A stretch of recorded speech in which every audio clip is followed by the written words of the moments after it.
Hi, this question appeared on JEE Advanced 2022 in his first paper, and it is basically a multi-correct answer question. So it can have more than one correct answer. And the question is from the topic functions and determinants. Okay, so let us go through the question. So yeah, here you are given a function g of theta. So this is the domain of g, range of g, and g of theta is given in terms of f of theta, and f of theta is defined here with these matrices. And now what is asked in the question?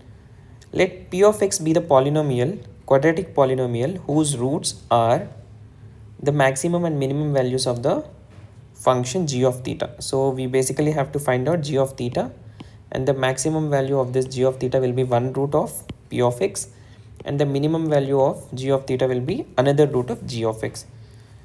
And it is also given that p of 2 is 2 minus root 2. Then which of the following statements are true? Okay, now we have to find out the quadratic polynomial p of x. So let us go and solve this question. But before going through the solution, I would strongly recommend all of you to pause this video at this moment and give this question a try. All right. Okay.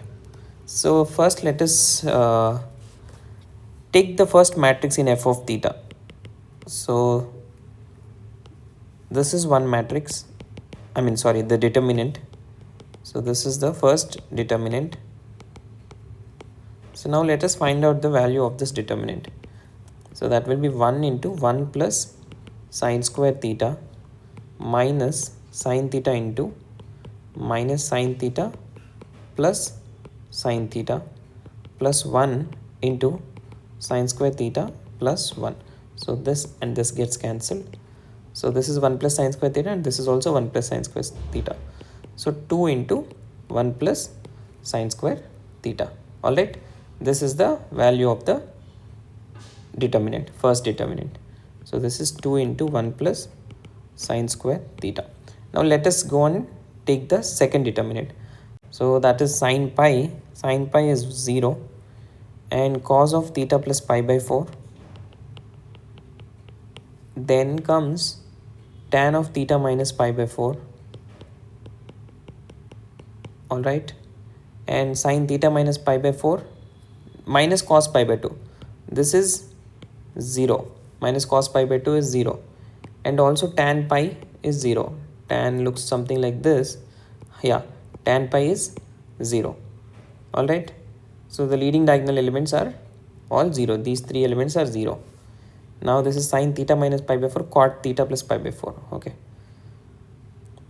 so this is 0, this is 0. Sine theta minus pi by 4, this is sine theta minus pi by 4, and this is cot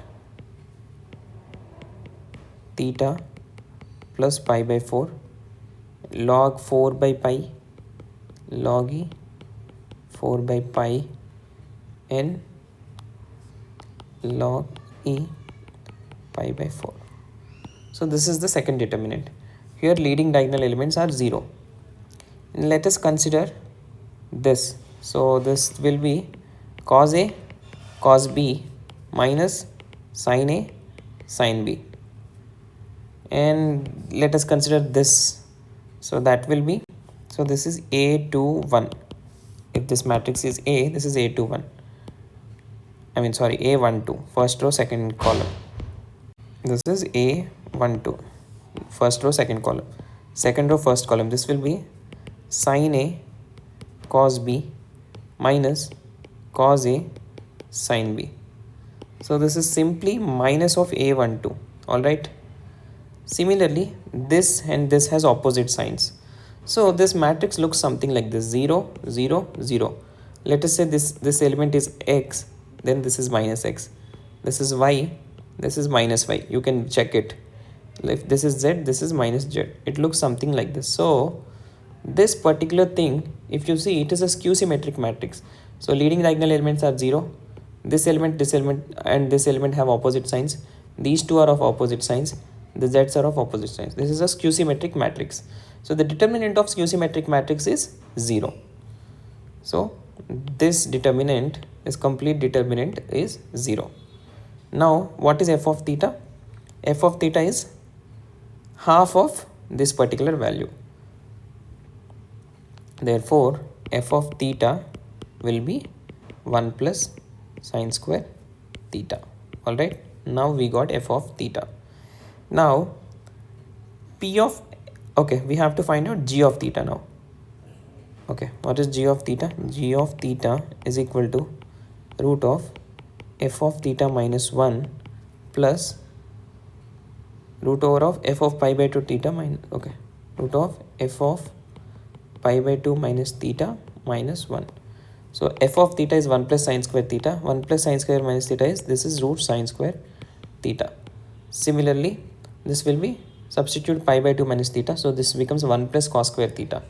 1 plus cos square theta minus 1 is cos square theta. So this is mod of sine theta. You have to be very careful here. This is not sine theta. This is mod sine theta. So if you have a root, if you have root 4, we will directly write 2. But if you have root of x square, you have to write it as mod x. So this is one place where you should be very careful in this question. And this is mod of cos theta. So this is g of theta. Now we have to find out the minimum and maximum values of this g of theta. Alright. Minimum value and maximum value of g of theta, and the domain of g of theta is given 0 to pi by 2. Alright.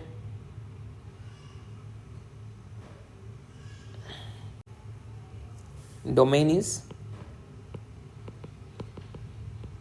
0 to pi by 2. Therefore, sine theta is positive because it is first quadrant. Cos theta is also positive. So we can simply write it as sine theta plus cos theta. Alright, this is g of theta. And we have to find the minimum and maximum value of this. So this can be written as g of theta is equals to 1 by root 2 sine theta plus 1 by root 2 cos theta times root 2. So sine A cos 45, cos A sine 45. So it sine theta plus pi by 4 times root 2. We have to find out the minimum value and maximum value of g of theta. So we know 0 less than or equals to theta less than or equal to pi by 2. It is given in the question. So pi by 4 less than or equals to theta plus pi by 4 less than or equals to 3 pi by 4. I'm just adding pi by 4. So now this quantity lies between pi by 4 and 3 pi by 4. So let us draw the graph of sine function between pi by 4 and 3 pi by 4. At pi by 4, it will be at 1 by root 2. Then it goes to pi by 2 and it comes to 3 pi by 4 here. So 3 pi by 4 also it will be at 1 by 2. So the minimum value of g of theta occurs when theta plus pi by 4 is either pi by 4 or pi by 3 pi by 4. So root 2 into 1 by root 2. That is 1. So this is the minimum value. And for maximum value, this quantity has to be 1. So yeah, g of theta is equal to root 2. So this is the maximum value.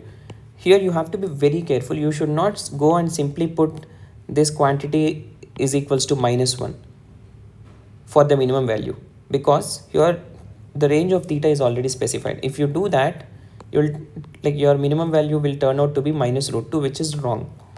So now we have to construct p of x. Let p of x is equal to some a into x minus alpha into x minus beta, some general quadratic equation. X minus alpha is the minimum value. One root is minimum value and one root is maximum value. Let us say this is p of x. What else is given in the question? P of 2 is 2 minus root 2. P of 2 is equals to 2 minus root 2. So what is p of 2? A into 2 minus 1 is 1. This is 2 minus root 2. That is 2 minus root 2. And this gets cancelled. So a is equal to 1. So p of x is equals to x minus 1 into x minus root 2. So this is the, okay. Now let us go ahead and check what are the options. So p of 3 plus root 2 by 4 is less than 0. Okay, we just have to draw the graph. Let us do it here. Let us verify here itself. So 1 and root 2 are the roots of p of x. So if you have a graph, this here we have 1, here we have root 2, and the graph looks something like this if you draw the graph of that quadratic equation, correct? So 3 plus root 2 by 4. Let us take this. So how much is that? Is it less than 1? So 3 plus 1.414. So 4.414 by 4. So it is greater than 1. So it lies somewhere here. So here the value is negative. So this option is correct. Next, 1 plus 3 root 2 by 4. 1 plus 3 root 2 by 4. This will be, root 2 is 1.414. 3 into 1.414. So that will be 3 4s 12. So 4.242 and 5.242 by 4. So this is like 4 1s, 4 3s, 1.3 something. So it also lies somewhere between 1 and root 2. So this is also less than 0, but it is given as greater than 0. So that option is incorrect. Next is 5 root 2 minus 1 by 4. Root 2 is 1.414. Again, that into 5, 20. 5 1 is 5, 7. 5 4 is 20. So this is 6.070 by 4. How much is that? 1.5. So it lies somewhere here. So here it is positive. So this is correct. 5 minus root 2. 5 minus root 2 is what? 5 minus 1.414. So it's around 3.6. 3.6 by 4. So it is less than 1. So it lies somewhere here. So it is positive. It is given as negative. So options A and C are correct.